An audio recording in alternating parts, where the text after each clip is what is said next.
सीधे सीधे चलते हैं किरण रिजिजू जी के पास। हमारे साथ जुड़ गए हैं, केंद्र के मंत्री हैं, केंद्रीय लॉ मिनिस्टर हैं और खुद अरुणाचल प्रदेश से लगातार जीतते आ रहे हैं। किरण जी, आपका बहुत बहुत स्वागत है। सबसे पहले मैं जानना चाहूंगा इन तीन राज्यों के बारे में आपकी सबसे पहली प्रतिक्रिया। 31 सीटों के साथ बहुमत त्रिपुरा के अंदर, मेघालय के अंदर भी भारतीय जनता पार्टी चाहे तो एनपीपी के साथ मिलकर सरकार बना सकती है, नागालैंड में आपको पूर्ण बहुमत। क्या कहेंगे इस मैंडेट पर, इस मैसेज पर? सत्ता का पहला सेमीफाइनल आप जीतते हुए दिखाई दे रहे हैं रुझानों में। देखिए, जो अभी रुझाने बताए गए हैं, मैंने एग्जैक्टली देखा नहीं है कितना सीट हम आगे बढ़ रहे हैं, लेकिन मेरे ख्याल से त्रिपुरा और नागालैंड में तो हम अपने जैसे पिछली बार सरकार बने हैं फिर हम बनाने जा रहे हैं। मेघालय में थोड़ा सा कम हो सकते हैं क्योंकि हमारे पास पहले 2 ही सीट थे, आगे कितना सीट होगा देखना पड़ेगा। अभी तो 5 दिख रहे हैं रुझानों में, 5 पर आप आगे चल रहे हैं और आपकी पुरानी सहयोगी 26 पर आगे। उन दोनों को जोड़ लिया जाए तो भी मेजोरिटी हो जाती है। किरण जी, हाँ, वो पिछली बार भी हम साथ में थे, कॉनरेड संगमा और हम सब एक साथ सरकार में थे, और कांग्रेस और टीएमसी को छोड़ के बाकी जितने भी दल है वो तो पिछली सरकार में एक साथ थे। आगे मुझे लगता है कि जो एनपीपी है, कॉनरेड संगमा का पार्टी है, वो अच्छा प्रदर्शन कर रहे हैं, और हमारा भारतीय जनता पार्टी का पहले हम 1-2 सीट मुश्किल से जीतते थे। इस बार भले सीट हम 4-5 जितना भी जीतेंगे, लेकिन जो सीट में वोट परसेंटेज है वो बहुत उसमें इजाफा हुआ है। और मोदी जी का जो रैली वहाँ तुरा में भी और शिलोंग में भी जो रोड शो हुए हैं, उसका बराबर का कोई आज तक मेघालय का इतिहास में नहीं हो पाया। उसी से आप पता चलेगा कि हम कितना जन समर्थन हम प्राप्त कर चुके हैं। सीट का मामला जहाँ तक आता है वो थोड़ा सा टेक्निकल इशू है। वहाँ के जो कंपोजिशन है मेघालय में वो ऐसा है कि वहाँ सीट निकालने के लिए और मशक्क़त करना पड़ेगा। लेकिन त्रिपुरा और नागालैंड में हमारा बहुत अच्छा शानदार प्रदर्शन होगा, ऐसे हमारा एक्सपेक्टेशन है। और आज पूरे आप नॉर्थ ईस्ट को देखेंगे तो बीजेपी ही मुख्य खंबा बन करके जड़ में हम घुस चुके हैं, और बीजेपी के माध्यम से मोदी जी के नेतृत्व में ही पूर्वोत्तर में विकास होगा, ये सब ने मान चुके हैं, और ये चुनाव का नतीजे में भी आप ये देख पाएंगे। जी किरण जी, एक सवाल मेरा सीधा। कांग्रेस कह रही है कि भाई ये तो नॉर्थ ईस्ट की परंपरा है कि जो दिल्ली में होता है वो बाय डिफॉल्ट वहां पर छोटे सहयोगी दलों के साथ मिलकर सरकार बना लेता है। क्या उनके इस क्रिटिसिज्म को मानते हैं कि इसीलिए बीजेपी आ रही है? तो जब कांग्रेस यहाँ सरकार थे तो फिर त्रिपुरा में कैसे कम्युनिस्ट का सरकार चल रहे थे? इतने सालों से कांग्रेस सरकार थे नॉर्थ ईस्ट यहाँ केंद्र में। नागालैंड में तो वहाँ रीजनल पार्टी सरकार चल रहे थे। तो जब यहाँ कांग्रेस सरकार थे तो असम में एजीपी कैसे सरकार में आए? तो ये फजूल के बातें करके जो गंभीरता से जिस चीज़ को देखना चाहिए उसको हल्कापन नहीं लेना चाहिए। भारतीय जनता पार्टी का पूर्वोत्तर में इतना मजबूत से प्रदर्शन करना, ये कारण 2 कारण है। एक, मोदी जी के नेतृत्व में जन समर्थन, जन विश्वास प्राप्त किया है काम के माध्यम से।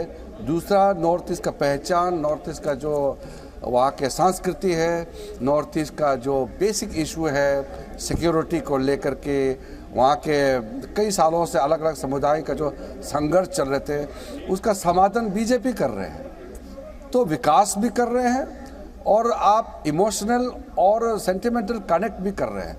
तो दोनों जब जुड़ते हैं तो ताकत बनती है। इसीलिए तो आज नॉर्थ ईस्ट में बीजेपी का इतना जो ज़मीन पर अपना परचम लहरा रहे हैं, इसका कारण बहुत साफ है।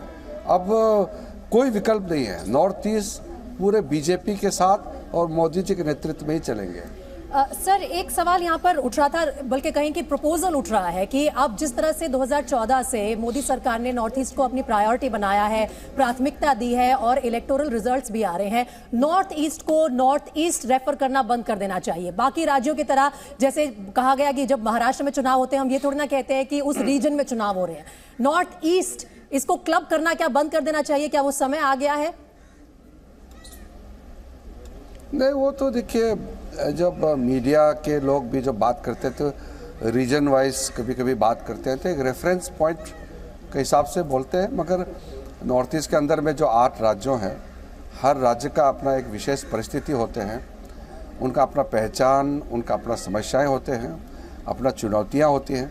तो मोदी जी ने जब नॉर्थ ईस्ट के बारे में काम करना शुरू किया तो उसमें हर क्षेत्र को, हर राज्य का अलग अलग इशू को उसी तरीके से हैंडल किया है जैसे करना चाहिए था। इसलिए तो कांग्रेस फेल हो गई है। 60 साल तक कांग्रेस सरकार चली, नॉर्थ ईस्ट तो बिगड़ते चले गए। नॉर्थ ईस्ट तो इतना वायलेंस थे, इतना स्ट्राइक, एजिटेशन, और वहाँ नॉर्थ ईस्ट में लोग जाते भी नहीं थे डर के मारे कि कहाँ क्या घटना हो जाएंगे। आज नॉर्थ ईस्ट इतना शांति के माहौल में आज बसा हुआ है। लोग जाना चाहते हैं, नॉर्थ ईस्ट में घूमना जाना चाहते हैं, बिजनेस करना चाहते हैं। वहाँ स्कूल्स, कॉलेज, अलग अलग तरीके के इंस्टीट्यूट लगातार बढ़ते जा रहे हैं और अच्छा सड़कें बन रहे हैं। बॉर्डर एरिया में काफ़ी सुविधाएं आ रहे हैं। तो पूरे के पूरे नॉर्थ ईस्ट ट्रांसफॉर्म हो चुके हैं। इसलिए जो पुरानी कहानी है नॉर्थ ईस्ट को एक रेफरेंस सिर्फ करते थे, आज समय बदल चुके हैं। ठीक है किरण जी, मैं आपसे एक सवाल का जवाब चाहूंगा। अभी हाल ही में जब राहुल गांधी ने भारत जोड़ो यात्रा करी तो यात्रा के दौरान हिमाचल में उनको जीत मिली। हालांकि वो हिमाचल चुनाव प्रचार में नहीं गए थे, गुजरात में उनको बड़ी हार मिली। तब ये कहा गया देखिए भारत जोड़ो यात्रा बहुत अच्छी है, राहुल गांधी जी की पुरानी छवि बदल गई है। और कोई बात नहीं, ये तो बात सबको माननी पड़ेगी कि उन्होंने मेहनत की। मेरे ख्याल से उनका जो कांटेक्ट था वो कट गया, तो बीच में उन्हें उठना पड़ा है किरण रिजिजू। लेकिन जी न्यूज़ पर सबसे पहले अपनी प्रतिक्रिया देते हुए और किस तरह से वो बता रहे थे कि ये बहुत ही कन्वीनियंट आर्गुमेंट है कांग्रेस पार्टी का ये कह देना कि जहां केंद्र की सरकार जिस पार्टी की होती है, नॉर्थ ईस्ट के जो ये राज्य है उसी पार्टी को मौका देते हैं। ये एक लेजी आर्गुमेंट है, आलस की बात है, मेहनत नहीं करना चाहती क्या कांग्रेस पार्टी, क्या वो दर्शाता है जिस तरह से उनका प्रदर्शन आज नजर आ रहा है। वहीं पर आप देखिए किस तरह से बीजेपी ने 2014 से ही एक एक करके पूर्वोत्तर के कई राज्यों पर अपनी पकड़ मजबूत की है और ये सिलसिला मोदी सरकार ने शुरू कर दिया था 2014 में ही, अब उसी को कंटिन्यू कर रहे हैं। और जो आप अपनी स्क्रीन पर देख रहे हैं, ये इस वक्त जो है रुझान त्रिपुरा, मेघालय और नागालैंड के, वो तस्वीर बहुत ज्यादा साफ होती नजर आ रही है। अगर बात करें त्रिपुरा की तो वहां पर भी जो बहुमत के लिए 31 सीटें चाहिए उसके ऊपर नजर आ रही है भारतीय जनता पार्टी। और जी न्यूज से बात करते हुए किरण रिजिजू ने कहा है कि किस तरह से नॉर्थ ईस्ट के लोगों ने जो अपना विश्वास दिखाया है एक बार फिर से भारतीय जनता पार्टी पर, वो इस बात को अप्रूव करता है कि जो मेहनत कर रही है बीजेपी इस रीजन में उसे वोटर स्वीकार करता है। बिल्कुल सही। किरण रिजिजू काफी बात कह गए। उन्होंने ये भी कहा कि ये जो परसेप्शन दिया जा रहा है कांग्रेस की तरफ से कि भाई जो सत्ताधारी पार्टी होती है वही नॉर्थ ईस्ट में भी जो है एक बोगी जोड़ के जो है रीजनल पार्टीज के साथ सरकार बनाती है, गलत है।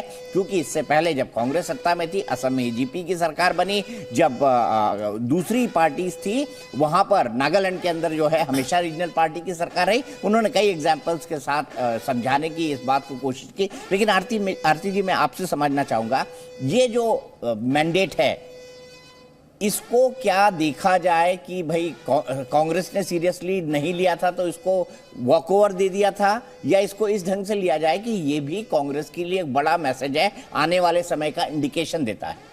देखिए, कांग्रेस से ज़्यादा मुझे लगता है ये एक मैसेज है कि नॉर्थ ईस्ट की स्टेट्स जो है वो अपना फ्यूचर, बिल्कुल मैं ये रिजिजू ने आर्गुमेंट तो दिया, लेकिन मैं मानती हूँ कि लोगों को अपना फ्यूचर बीजेपी के साथ दिखता है नेशनल लेवल पे और स्टेट लेवल पे।